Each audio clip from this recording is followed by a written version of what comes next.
Chers amis, chers abonnés, bonjour.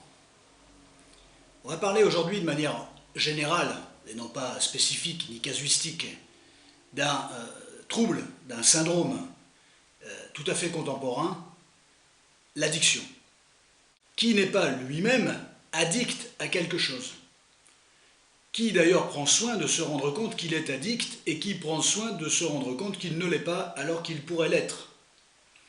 Quid des comparatifs que l'on peut faire à se comparer à certaines personnes pour dire voilà, moi, telle personne consomme telle chose ou passe tant de temps à faire telle chose, moi j'en passe tant, donc je ne suis pas addict, puisque elle l'est, moi je ne le suis pas.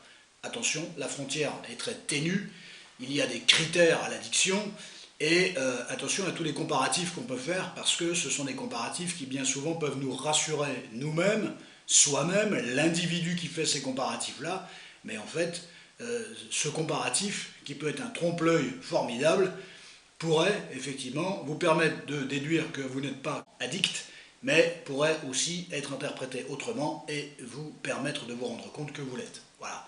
Donc attention à tous ces critères que vous utilisez.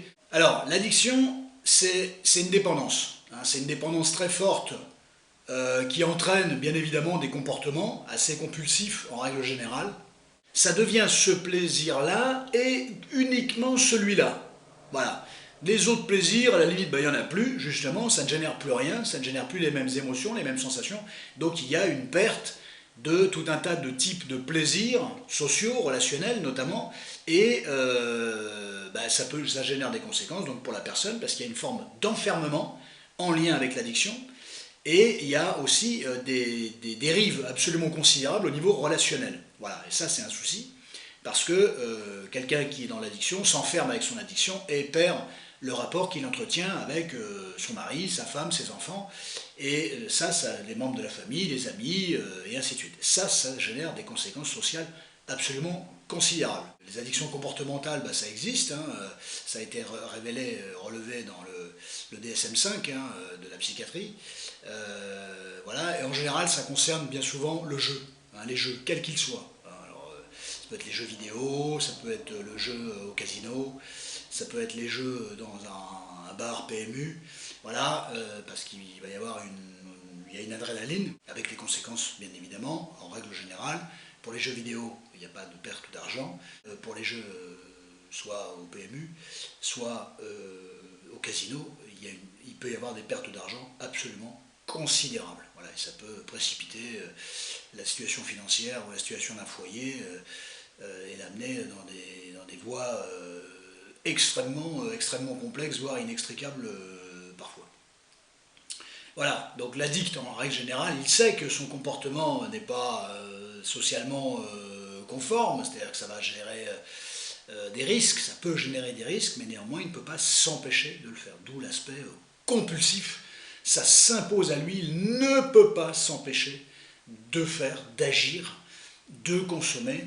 Voilà, on a parlé des addictions comportementales, mais on peut parler bien souvent des addictions les plus connues, hein, c'est des addictions de substances. Donc on va retrouver la drogue, l'alcool, le cannabis, voilà, les opiacés, enfin voilà, on va retrouver tout un tas de substances. On peut être addict à la nourriture aussi. Alors scientifiquement, ce qu'il faut savoir, c'est que l'addiction, c'est une dépendance hein, à une substance ou à une activité, et ça génère des conséquences délétères pour le sujet qui en souffre, et il n'est pas toujours conscient d'en souffrir, ou pour l'entourage, et surtout pour l'entourage. Voilà. Et d'ailleurs, l'entourage qui souffre du comportement d'une personne qui est addicte va bien évidemment revendiquer qu'il y a quelque chose qui ne se déroule pas comme il le faudrait, et malheureusement, elle va se voir renvoyée dans ses buts d'une certaine manière, dans son camp, et elle va avoir un sentiment d'impuissance. Et tout comme la personne qui malheureusement, qui est addict, et dans ce comportement compulsif, eh bien, il peut y avoir une forme de culpabilité qui, malheureusement, au lieu d'avoir son utilité, plus on éveille quelqu'un sur un comportement, et plus on peut l'ancrer encore plus dans l'utilisation, le recours à ce comportement. Et ça, c'est des phénomènes psychiques qu'il ne faut pas négliger parce que c'est une réalité.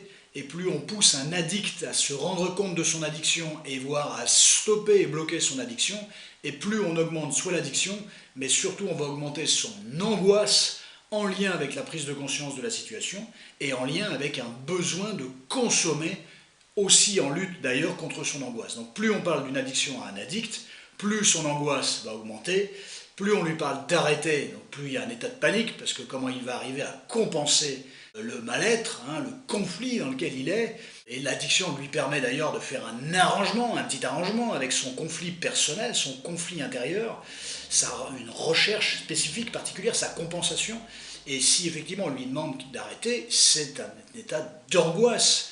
Non seulement il peut se retrouver face à son propre conflit, à son propre litige, à son propre hiatus psychique, et en plus, on l'empêche de compenser ça, et donc ça peut avoir des effets délétères. D'ailleurs, une des raisons et un des critères substantiels de l'addiction, c'est quand la personnalité addicte va prendre un petit peu de recul avec son addiction, quelle qu'elle soit, on est bien d'accord, si effectivement il présente dans une phase de sevrage, voilà autrement dit, dans une phase de sevrage, ou dans une tentative de sevrage, si la personne, le sujet, présente des signes du type irritabilité, colérique, déprimé, envie de rien, taciturne, moribond, eh bien effectivement c'est un signe qu'il était bien addict à la substance ou au comportement et en règle générale le jeu. Et ça c'est quelque chose qui est tout à fait intéressant à comprendre, donc c'est aussi un signe qui permet de diagnostiquer qui est addict de qui ne l'est pas. La dépendance à une substance, donc il y a un besoin impérieux de consommer, voilà, ça s'impose, voilà, c'est pas discutable, ça s'impose. C'est la dimension d'accoutumance, c'est-à-dire que l'addict pourrait effectivement dire, bon ok, allez, je saute le pas, je fais un sevrage, mais beaucoup plus complexe quand il y a une accoutumance à une substance, c'est-à-dire un besoin physiologique, neurologique. Et ça, c'est un souci supplémentaire. Ce qui est intéressant aussi, indépendamment du sevrage, ce qui est déjà une phase intéressante, mais il y a tout un travail en amont avant d'arriver à une phase de sevrage, il y a, en cas d'addiction, et en cas d'état de conscience d'une addiction. C'est un critère très important parce que quelqu'un qui ne se sent pas addict à quelque chose, même s'il l'est, mais lui, il dit que non, voilà, il ne trouve pas qu'il est addict. Voilà. Eh bien, il n'y aura jamais de sevrage. Pourquoi je vais me sevrer de quelque chose dont je ne suis pas pleinement consommateur? Voilà, soit du jeu, soit de l'alcool, soit de cannabis, soit de quoi que ce soit.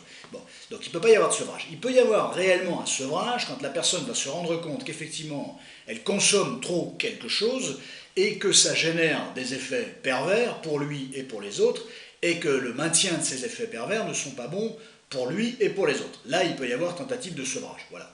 Sevrer quelqu'un alors que lui-même, il estime qu'il n'a pas de problème avec ça, c'est plus complexe. Voilà. Ou alors, à la limite, ce ne sera pas un sevrage, parce que s'il arrive à se passer très rapidement de la substance ou du comportement, eh bien, c'est qu'il n'était pas addict. Donc voilà, le mot sevrage va vraiment s'utiliser dans un sens et pas forcément dans un autre. Tout ça est très clinique, mais c'est comme ça exactement que ça se passe. Bon. Le problème de l'addict, c'est que c'est bien beau cette compensation. Mais ça compense quoi? Quel est le fruit de ce conflit? Quel est le fruit de ce litige psychique qui fait qu'il va être consommateur de quelque chose, d'un comportement ou d'une substance, qui est un élément de lutte, qui est un élément qui peut lui permettre de prendre du recul, mais contre quoi lutte-t-il? Donc on l'a vu, il y a un caractère de dépendance, ce qui d'ailleurs peut révéler des personnalités psychiques dites dépendantes. Voilà. Alors vous savez qu'on peut être dépendant à beaucoup de choses. Hein. Il y a déjà la dépendance, la première dépendance d'ailleurs de l'être humain, c'est la dépendance affective. Voilà, il est dépendant des autres. Hein. L'enfant est dépendant de ses parents. Voilà. Et ça, cette relation à l'autre, aux autres, ça laisse des traces. Ça laisse des traces absolument considérables. Et ensuite, comment on s'arrange, non seulement avec les traces que ça a laissées, mais comment on s'arrange avec le vide que représente l'éloignement des parents, voire la perte des parents. Voilà, comment on lutte contre le manque, contre l'absence. L'addict, le problème, c'est que il pense à l'objet de l'addiction. Voilà, le matin, il pense à l'alcool, le matin, il pense à son cannabis, le matin, il pense au jeu. Il y pense. Voilà, il le fera, il y touchera, il le consommera, il aura le comportement, mais surtout, il y pense. Ça occupe sa pensée. Voilà. Et ça, c'est beaucoup plus embêtant, c'est-à-dire que c'est non seulement une addiction, bien évidemment, à la substance, au comportement, mais c'est surtout, il y a aussi quelque chose de très obsessionnel, c'est-à-dire que ça occupe tout l'espace, et notamment l'espace psychique. Voilà. Et d'ailleurs, ce qui me paraît intéressant là-dedans, dans la phonétique, ou dans le signifiant, c'est que l'addiction n'est que ni plus ni moins, phonétiquement parlant, la même chose que la diction. L'addiction, la diction. Je fais un temps exprès entre les deux pour marquer le pas. La diction. C'est quoi l'addiction? C'est la qualité orale d'une lecture. C'est la qualité orale d'un propos tenu. L'addiction, c'est la manière de parler. Ce sont les règles qui entourent la bonne formulation des choses, la bonne prononciation des choses. C'est intéressant. L'addiction et la diction, phonétiquement parlant, c'est absolument identique. Identique. Mais alors justement, une personne qui souffre d'addiction, de l'addiction, il ne parle pas, il ne raconte rien de particulier. Est-ce que son trouble n'est pas en train de venir dire, sous forme de diction symbolique, ce qu'il n'arrive pas à dire par la diction? L'addiction remplace, prend le relais, exprime ce que la diction ne dit plus, la diction au sens de la prononciation. Et ça me paraît absolument clinique et absolument intéressant. D'où l'intérêt de mettre des mots, de comprendre ce qui se passe et surtout de permettre à l'être humain qui souffre d'addiction, de l'addiction, de reprendre la parole. De reprendre la parole et de dire quelque chose sur sa vie, sur son histoire, sur ce qui lui pose problème, sur les éléments de lutte dans lesquels il est, sur ses recherches de compensation, sur ce qui lui pose problème. S'il ne se questionne pas, il risque d'être addict. Alors, moi qui ai suivi des personnes qui étaient addictes depuis un certain nombre d'années, il y a aussi une chose dont on peut se rendre compte, c'est-à-dire qu'ils sont tout à fait capables de ne plus être addicts, par exemple, au jeu, voilà, mais malheureusement, ils vont commencer à être addicts à l'alcool, ou ils vont arrêter l'alcool et ils vont devenir addicts au cannabis, voilà, ou alors ils vont plus être addicts au cannabis, donc grande victoire, mais s'ils n'ont pas compris en quoi ils étaient addicts à quelque chose et à quoi ça servait, en quoi ça leur était utile, c'est une lutte contre l'angoisse, bien évidemment également, et bien effectivement c'est une autre addiction qui va prendre le pas. Voilà. Ils sont capables effectivement de se passer d'une substance, mais comme le problème n'est pas réglé, c'est une autre substance, c'est une autre addiction qui va prendre le relais.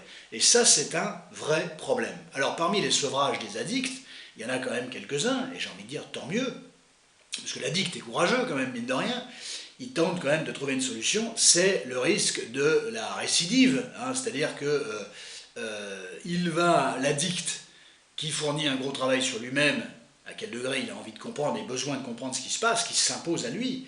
Hein. Et vous voyez par exemple, ceux qui ont été alcooliques, leur gestion, leur chiffre, leur critère numéro 1, c'est ne plus boire du tout, et ce, depuis le plus longtemps possible. Voilà, donc ils ne sont plus addicts, mais ils ne consomment plus une goutte d'alcool, et heureusement, parce que s'il y a un verre, tout va retomber presque comme si de rien n'était. C'est toute l'angoisse, toute la fragilité du système, où effectivement on sent bien que l'addict, certes, a retrouvé une certaine organisation, mais qui reste extrêmement fragile, puisqu'il suffirait d'un verre, il suffirait d'une minute de jeu vidéo pour un addict aux jeux vidéo, il suffirait d'un passage devant un casino, de rentrer une poignée de secondes dans un casino, pour que tout redémarre comme avant. C'est toute la fragilité du système, et le grand risque de l'addict, c'est ça, c'est de nouveau de ressombrer, de retomber.